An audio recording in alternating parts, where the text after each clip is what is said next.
Hello friends, good morning.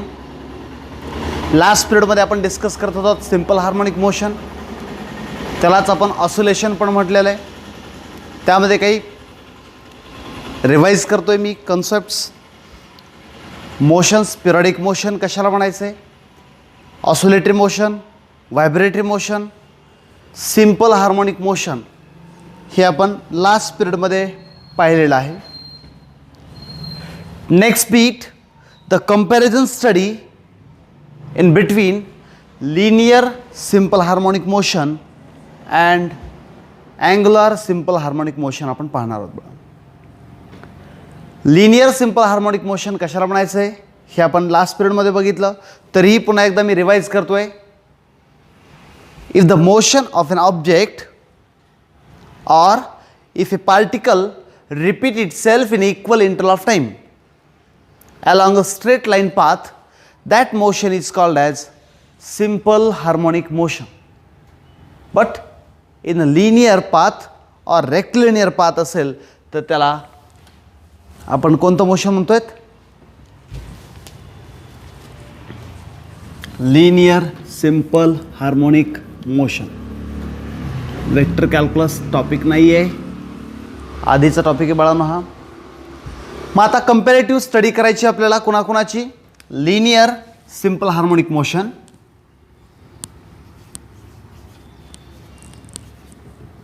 Linear SHM.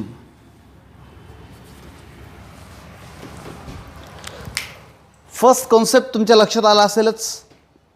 जर movements पार्टिकलचं along the straight line path होत असेल तर लिनियर सिंपल हार्मोनिक मोशन आहे. याच्यामध्ये मी असं म्हणू शकतोय, force is directly proportional to the displacement. हे असं का होतं सर?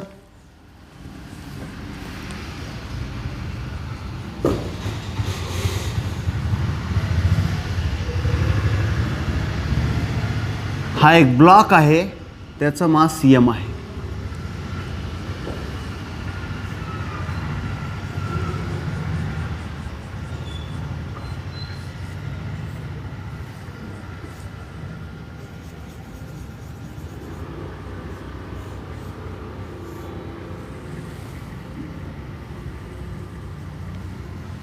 हे मेन पोझिशन, हा मास हे इथून हे डिस्प्लेसमेंट झालेलं आहे. हे पहा, हे पण डिस्प्लेसमेंट झालेलं आहे. मी काय केलेलं आहे पहा बाळांनो, मी फोर्स अप्लाय करतोय, या ब्लॉकला मी इकडं ओढतोय. कुठं ओढतोय बाळा? बघ इथं मी या ब्लॉकला या साईडला ओढतोय, म्हणजे एक्सटर्नल फोर्स अप्लाय करतोय. हा असा कोणता फोर्स आहे? हा एक्सटर्नल फोर्स. जेवढ्या जोरात मी इकडे ओढेल तेवढ्या जोरात स्प्रिंग त्याला वापस ओढेल. म्हणजे स्प्रिंगमध्ये एक असा फोर्स आहे जो त्याच्या ओरिजिनल स्टेटला वापस रिगेन करण्याचा प्रयत्न करतोय, त्याला इंटरनल रिस्टोरिंग फोर्स असं म्हणतोय. कोणता फोर्स आहे? Internal restoring force. मी इकडं ओढलं, सोडलं की वापस ब्लॉक इथे येऊन बसणार आहे. पुन्हा ओढलोय, पुढं मागं करतोय. म्हणजे सर ही मोशन कोणती आहे? Simple harmonic motion along a straight line path आहे, म्हणजेच लिनियर सिंपल हार्मोनिक मोशनचं एक्झाम्पल आहे बेटा. मग आता डिस्प्लेसमेंट भावा इकडं झालेला आहे.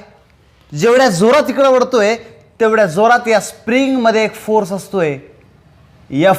हा आहे इंटरनल रिस्टोरिंग फोर्स बेटा. कोण आहे हा? Internal restoring force F. Displacement जर आपलं या डायरेक्शन असेल तर इंटरनल रिस्टोरिंग फोर्स या डायरेक्शननं मी ओढतोय, डिस्प्लेसमेंट होतोय, पण हे स्प्रिंग वापस रिगेन करतीये, म्हणजे त्याच्यामध्ये आहे इंटरनल रिस्टोरिंग फोर्स. सर दोघांची डायरेक्शन कशी आहे? एक्झॅक्टली अपोजिट आहे.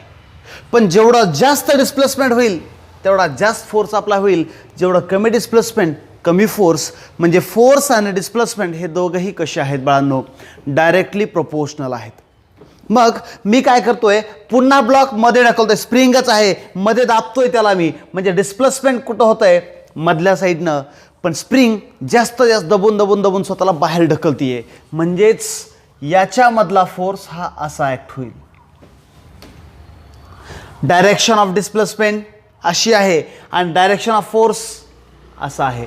सर इथं सुद्धा दोघं अपोजिट डायरेक्शन आहेत, असू द्या, पण जर डिस्प्लेसमेंटच कमी असेल तर इंटरनल रिस्टोरिंग फोर्स जास्त असेल का कमी असेल बेटा?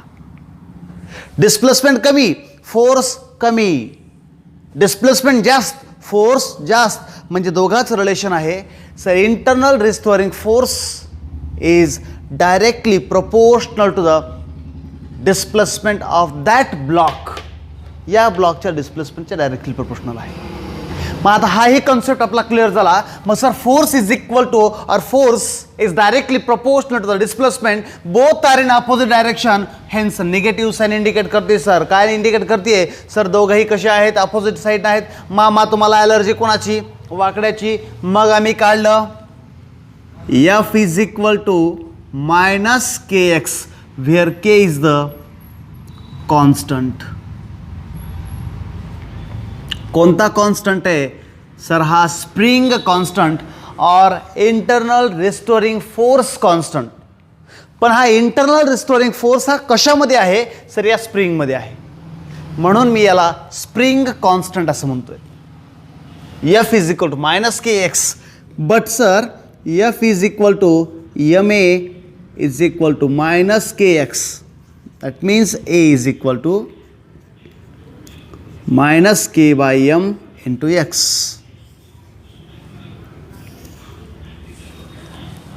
हे झालं तुमचं ॲक्सलरेशन. पण सर डिस्प्लेसमेंट माहिती एक्स, वेलॉसिटी कशी काढतोय आम्ही? Rate of change of displacement with respect to time म्हणजे वेलॉसिटी आहे, आणि rate of change of velocity with respect to time म्हणजे ॲक्सलरेशन आहे. मग इथं मी काय करतोय, ॲक्सलरेशनला मी असं लिहू शकतोय का? डबल डेरिव्हेटिव्ह ऑफ, पहा बेटा, d2x by dt square. Sir हे काय आहे? Sir double derivative of displacement. डिस्प्लेसमेंटचा डबल डेरिव्हेटिव्ह काढा, ॲक्सलरेशन मिळतं is equal to minus K by M into x. इथं आपण सरळ करू,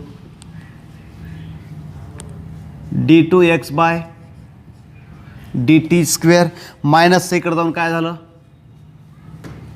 plus K by M into X is equal to 0. हे काय?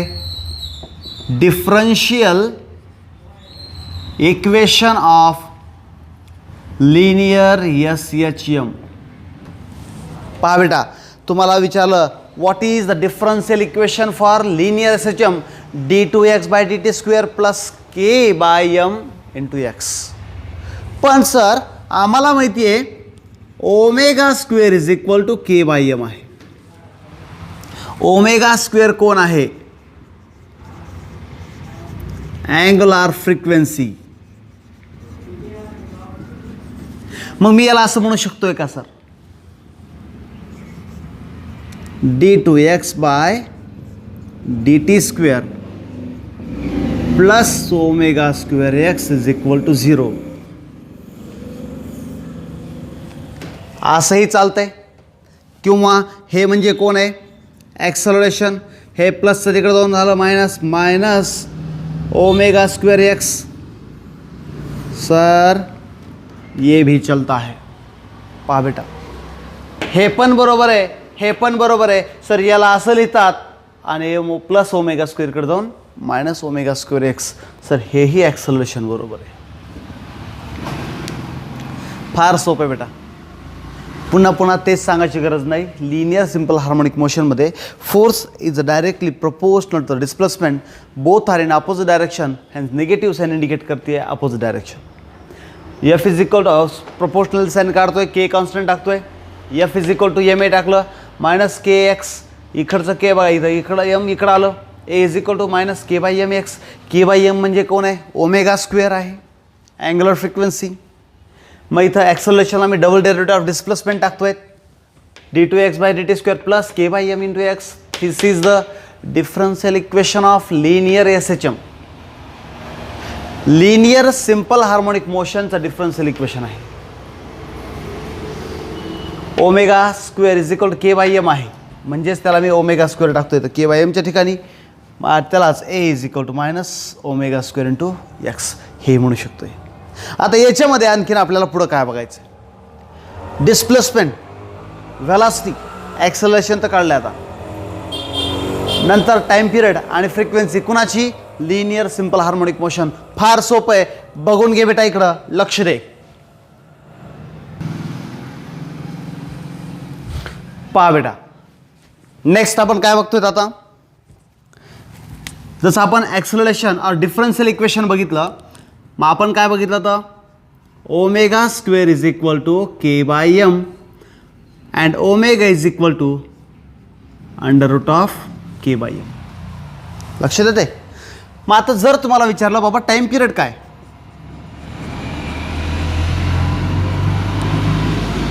Time period of linear simple harmonic motion, तर t is equal to 2 pi by omega. That means t is equal to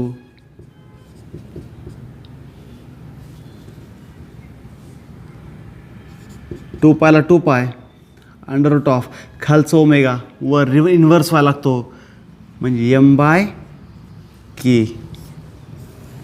हा आहे time period. And frequency असेल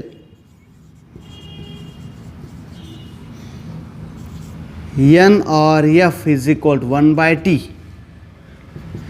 that is 1 by 2 pi under root of K by m. ही आहे frequency of linear simple harmonic मोशनची.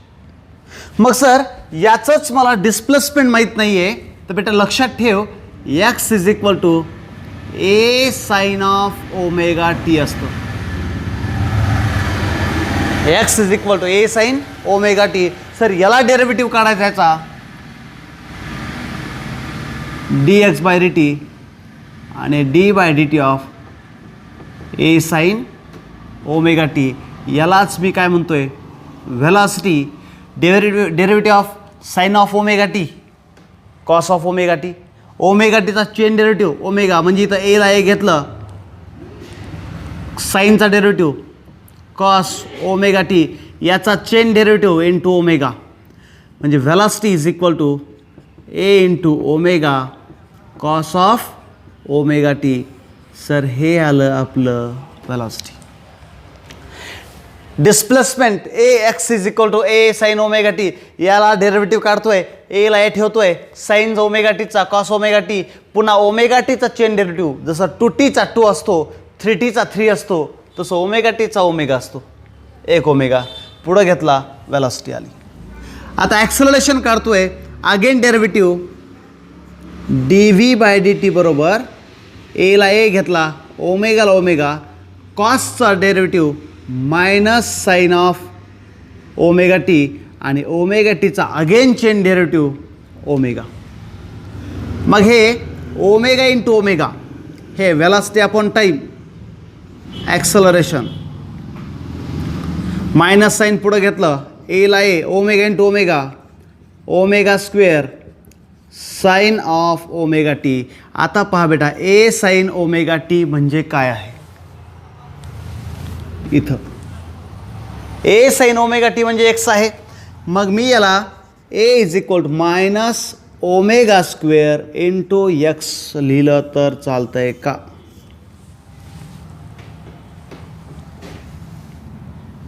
बाबा रे बाबा रे बाबा रे बाबा रे, जमलं रे. पहा बेटा, लिनियर सिंपल हार्मोनिक मोशनमध्ये आपण कंपॅरेटिव्ह स्टडी करतोय. सुरुवातीला बघितलं आपण F directly proportional to x, negative sign indicate, दोघं अपोजिट आहेत. प्रपोर्शनल साईन काढलं, कॉन्स्टंट के टाकला, मग F is equal m a टाकलं तर a is equal k by M into x असं टाकलं. मग आपण तिकडं मायनसचं तिकडं जाऊन प्लस झालं, त्याला डिफरन्शियल इक्वेशन नाव दिलं ओमेगा स्क्वेअर म्हणजे के बाय एम, म्हणजे omega is equal under root of K by M. Time period काढला, फ्रिक्वेन्सी काढली. X is equal A sine omega T आहे, त्याचा डेरिव्हेटिव्ह काढला म्हणजे काय आला, एला ए ठेवला, साईन ओमेगा टीचा कॉस ओमेगा टी आणि ओमेगा टीचा चेन डेरिव्हेटिव्ह ओमेगा म्हणजेच a omega cos of omega t. Again differentiate equation with respect to time t. Sir याला डिफरन्शिएट करा, व्हीला विथ रिस्पेक्ट टाईम टी केलं म्हणजे याला ॲक्सलरेशन, एला ए ओमेगाला ओमेगा, साईन बघा कॉस ओमेगा टीचा जे derivative minus sine omega t आणि ओमेगा टीचा again chain derivative omega, omega into omega omega square, एला ए ओमेगा स्क्वेअर मायनसला मायनस साईन ओमेगा टीला साईन ओमेगा टी. पण आपल्याला माहिती आहे ए साईन ओमेगा टी म्हणजे कोण होतं रे, एक्स. मग इथं टाकलं एक्स, हे झालं तुमचं ॲक्सलरेशन. सर तुम्ही काय काय काढलं, लिनियर सिम्पल हार्मोनिक मोशनचं डिस्प्लेसमेंट, लिनियर सिम्पल हार्मोनिक मोशनचं व्हेलॉसिटी, लिनियर सिम्पल हार्मोनिक मोशनचं acceleration, time period, velocity, frequency, sir सगळंच काढलं. डिफरन्शियल इक्वेशन पण काढलं. हे झालं लिनियर सिम्पल हार्मोनिक मोशन बेटा. समजतंय? आता नेक्स्ट बघतोय आपण अँग्युलर सिम्पल हार्मोनिक मोशन. पाहून घे पुन्हा एकदा. पहा बेटा, आता नेक्स्ट बीट बघतोय आपण angular simple harmonic motion. Angular simple harmonic motion कशाला म्हणायचं आहे, if the particle repeat itself in equal interval of time along fixed or curvy linear path or angular path, that motion is called as angular motion and the motion is a simple harmonic motion. Hence we call it as angular simple harmonic motion. आता याच्यामध्ये कधी लक्षात ठेवा,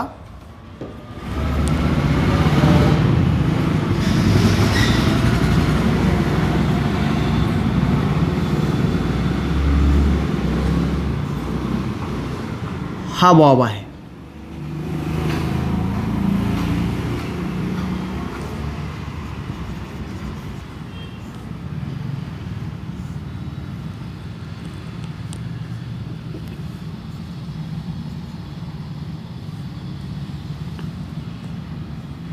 हा ज्या साईडला theta, हा पण थिटा असतो. ह्या अशा टाईपमध्ये आहे. मग याच्यामध्ये सर अँग्युलर सिम्पल हार्मोनिक मोशनमध्ये फोर्स आहे, पण लिनियर असेल तर लिनियर फोर्स, अँग्युलर असेल तर अँग्युलर फोर्स.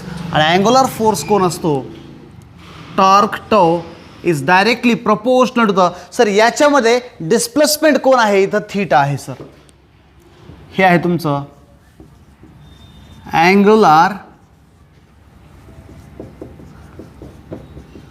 डिस्प्लेसमेंट बेटा. कोण आहे, हे अँग्युलर डिस्प्लेसमेंट थीटा आहे. हे directly proportional to the angular displacement. जेवढा डिस्प्लेसमेंट जास्त तेवढा टॉर्क जास्त, जेवढा टॉर्क कमी असेल डिस्प्लेसमेंट कमी असेल बेटा. जेवढा टॉर्क जास्त डिस्प्लेसमेंट जास्त असेल. मग दोघाच बघा प्रपोर्शनल कसं आहे, डायरेक्टली प्रपोर्शनल. पण दोघंही डायरेक्शन कशा दोघाच्या एक्झॅक्टली अपोजिट. सर जेवढा अँगल वाढला आहे म्हणजे टॉर्क वाढला आहे, पण डायरेक्शन कशी दोघाची एक्झॅक्टली अपोजिट. हा मध्ये येतोय तर हा बाहेर जातोय. मग इथं negative sign indicate the both are in a opposite direction. Tau कोण आहे, हे बघितलं, tau angular force oblique torque, theta angular displacement. लक्षात ठेव प्रपोर्शनल साईन. मामा तुम्हाला ॲलर्जी कोणाची, वाकड्याची. सरळ करून घ्या. चला मग बराबर minus C into theta. Sir हा सी कोण आहे, हा आहे ट्विस्ट कॉन्स्टंट. कोण आहे, ट्विस्ट कॉन्स्टंट. जसं F is equal to M A होतं तसं टॉ इज इक्वल टू काय होतं आपल्याला माहिती आहे, आय इंटू अल्फा होतं is equal to minus C into theta. हे सर्व तुम्हाला माहिती आहे बाबा. Not tau is equal to I alpha असतं. जर इथं आपण अल्फाच ठेवलं तर इथं minus C by I into theta.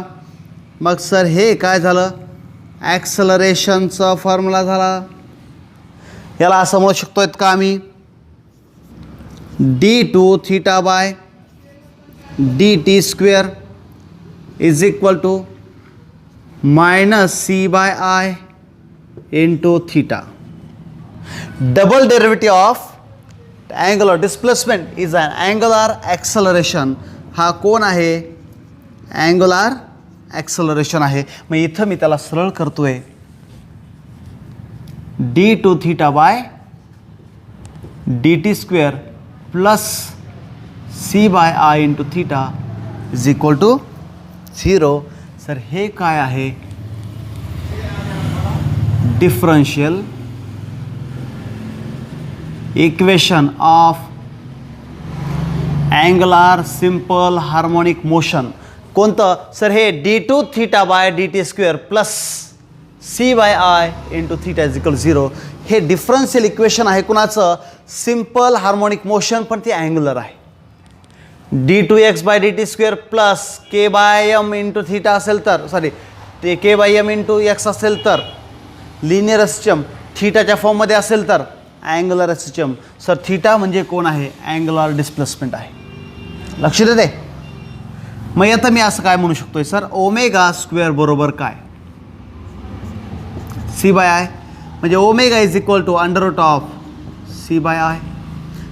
Then मग टाईम पिरियड काय येणार आहे,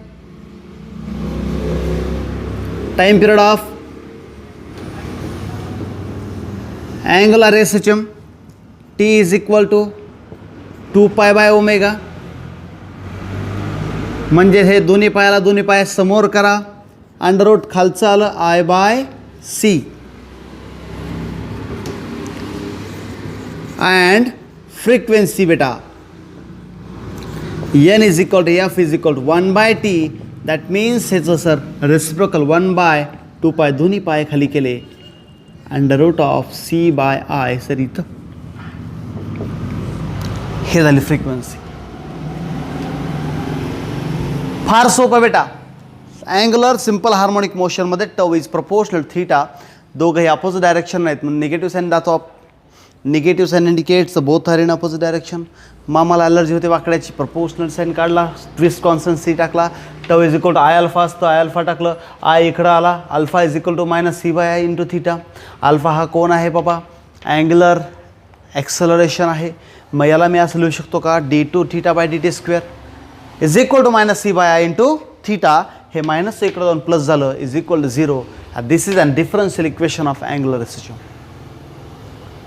मग आपल्याला माहिती आहे omega square is equal to काय, सी बाय आय. तर omega is equal to under root of C by I. Time period काढतोय T is equal 2 pi by omega.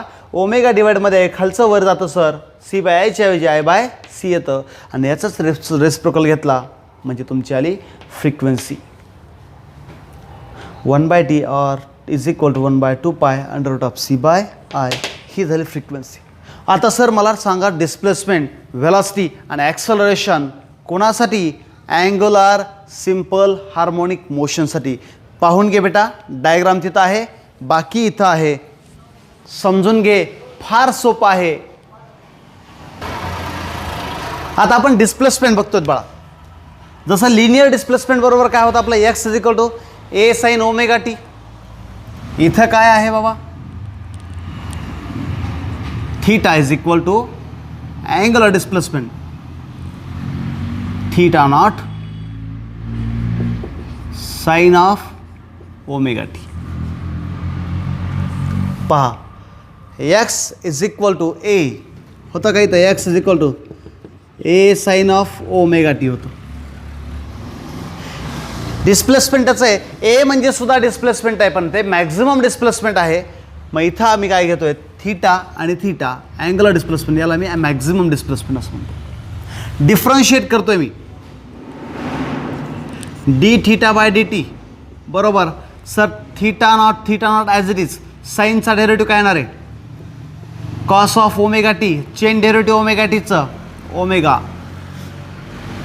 D theta by D t म्हणजे कोण आहे, angle of velocity omega is equal to, sir इथं theta naught ओमेगाला omega into cos of omega T. Sir हे काय आलं, angular velocity of angular SHM. हे कोण आहे, angular displacement of angular SHM or displacement for angular SHM, velocity for angular SHM. Sir याला again differentiate करतोय d omega by D t. Theta नॉटला theta naught, ओमेगाला ओमेगा, कॉस ओमेगा टीचा derivative minus sine of omega t आणि again omega टीचा chain derivative omega. Sir omega into omega काय येतं, omega square. Sir omega by t rate of change of angular velocity, that means angular acceleration alpha. Sir theta नॉटला minus sine आधी घेतला, minus theta naught omega into omega, omega square sine of omega T. Sir इथं बघा आता theta not sine of omega T, theta not sine of omega T याच्या ठिकाणी काय टाकू शकतो मी, फक्त थीटा. म्हणजे alpha is equal to minus omega square into theta. हे आहे ॲक्सलरेशन ऑफ अँगुलर SHM. बाबा तुला आठवतं आहे का रे, alpha is equal to minus omega square into theta. हे आपण याच्या आधीच घेतलं होतं, पण हे असं आलं होतं. हे वेगळी मेथड आहे, याला अल्टरनेट मेथड असं म्हणू शकतो आपण, किंवा हे प्रोजेक्शन मेथड आहे. तुम्हाला फक्त डिस्प्लेसमेंट माहिती आहे, डेरिव्हेटिव्ह काढा, वेलॉसिटी मिळेल, अगेन डिफरन्शिएट करा, ॲक्सलरेशन मिळेल. मग theta is equal theta not sine of omega t, differentiate केलं, omega is equal to theta naught omega into cos of omega t. Again differentiate करा, minus theta naught omega square into sine of theta, sir sine of omega t. That means alpha is equal to minus omega square into theta. Sir हे आहे तुमचं angular acceleration for simple harmonic motion angular SHMसाठी. लक्षात आलं आहे, हे झाले तुमचे लिनियर सिम्पल हार्मोनिक मोशन आणि अँगुलर सिम्पल हार्मोनिक मोशन हे दोन्ही टर्म. आता आपण काही बेसिक टर्म्स बघणार आहोत, त्याच्या आधी हे पूर्ण एकदा बघून घ्या बाळांनो. बेसिक टर्म्समध्ये ॲम्प्लिट्यूड काय असतं, मेन पोझिशन काय आहे, जसं फेज काय आहे, इनिशियल फेज काय, फायनल फेज काय, एटसेट्रा एटसेट्रा आपण पाहणार आहोत बाळांनो. पाहून घ्या. बेसिक टर्म्समध्ये आपण काही बघणार आहोत आता बाळांनो. नेक्स्ट आता बेसिक टर्म्स कशामध्ये, सिम्पल हार्मोनिक मोशन और याला मी SHM ऑसोलेशन सुद्धा म्हणतोय. पहा बाळा, हे मेन पोझिशन आहे, हा पार्टिकल इथं आहे. सिम्पल हार्मोनिक मोशन म्हणजे काय, जब पार्टिकल परफॉर्म करतो आयदर अप अँड डाऊन और to and fro motion, simple harmonic motion आहे बेटा. इथं पहा, पार्टिकल हा कुठे, मेन पोझिशन, असा वर वर वर वर जातोय. सर इथं गेला डिस्प्लेसमेंट, इथं डिस्प्लेसमेंट, इथं याच्यापेक्षा वर जाऊ शकतोय का बाळांनो, याच्यापेक्षा वर नाही आहे. हे झालं तुमचं मॅक्झिमम डिस्प्लेसमेंट आणि यालाच मी असं नाव दिलं होतं ॲम्प्लिट्यूड. पहिली टर्म आपली आहे amplitude. Basic term, what is mean by amplitude, it is a maximum displacement of A particle performing simple harmonic motion. लक्षात येते, it is the maximum displacement of A particle performing simple harmonic motion, त्याला नाव दिलं आम्ही amplitude. याला मी असं म्हणू शकतो का, मॅक्स डिस्प्लेसमेंट म्हणजे ॲम्प्लिट्यूड आहे. असू द्या. इथून असा इथपर्यंत येतोय, इथून असा इथपर्यंत येतोय. सर एक सायकल कंप्लीट करतोय. मग इथून इथपर्यंत येण्यासाठी याला टाईम काय लागतोय? Time period T. दुसरा आहे time period. It is the time required to complete one cycle. पण या चॅप्टरमध्ये सायकल म्हणायचं नाही आहे, या चॅप्टरमध्ये आपल्याला ऑसिलेशन म्हणायचं आहे. एक ऑसिलेशन कंप्लीट करायला किती टाईम लागतो तो तुमचा टाईम पिरियड असतो. Time required to complete one oscillation. एक चक्कर कंप्लीट करण्यासाठी लागलेला टाईम म्हणजे काय असतो? टाईम पिरियड आहे. याच्यात ऑसिलेशन आहे. Sir number of oscillations completed in a unit time. Number of oscillations completed in a unit time, that is the third point, frequency. काय म्हणतोय मी त्याला आता? फ्रिक्वेन्सी. हे पहा बा सर, मग आणखीन काय आहे? Restoring force. मगाशी सांगितलं असा फोर्स जो बॉडीला ओरिजिनल स्टेटमध्ये वापस रिगेन करतोय, त्या फोर्सला आम्ही इंटरनल रिस्टोरिंग फोर्स म्हणतोय. आणि तो हा डिस्प्लेसमेंटच्या एक्झॅक्टली कसा असतो? ऑपोजिट असतो. हाय पॉईंट झाला, टाईम पिरियड झाला, फ्रिक्वेन्सी झाला. आता बघूया phase. Sir what is mean by phase? काय असेल बाळांनो? फेज ही एक अशी स्टेट ऑफ कंडिशन आहे जी तुमच्या पार्टिकलला मॅग्नेट्यूड आणि डायरेक्शन दोन्ही स्पेसिफाय करते. म्हणजे जी तुमच्या साईनच्या किंवा कॉसच्या सोबत असेल, म्हणजे sine of omega T plus phi, cos of omega T plus phi. Sir या साइन आणि कोसाईनचं जे तुमची स्टेट दाखवते, म्हणजे डायरेक्शन आणि मॅग्नेट्यूड दाखवते, म्हणजे कोण आहे? Omega T plus five. This is the phase. Sir याला फेज म्हणतात. सर ही कंप्लीट फेज नाही आहे, फक्त ओमेगा टी प्लस फाय हा जो काही टर्म, ही टर्म आहे साइन आणि कोसाईनच्या सोबत असते, त्याला आम्ही म्हणतोय फेज. काय म्हणतोय त्याला आपण? फेज. इफ या फेजमध्ये जर टी इज इक्वल टू 0 झालं, if T is equal to 0, तर फेज फक्त काय येणार आहे बेटा? फाय. मग याला म्हणायचं आम्ही इनिशियल फेज. कोणती फेज? Initial phase. आणि यालाच आम्ही इपोच सुद्धा म्हणतोय. काय म्हणायचं आहे? इनिशियल फेज और इपोच और इपोक. पहा बेटा, साइन और कोसाइनचं जे फंक्शन आहे, म्हणजे sign omega T plus five and cosine omega T plus five. हे जे ओमेगा टी प्लस फाय जो आहे तुमचा साइन आणि कोसाइन सोबत असणारा, ही आहे तुमची phase. Phase is a state of condition of a particle which performs the simple harmonic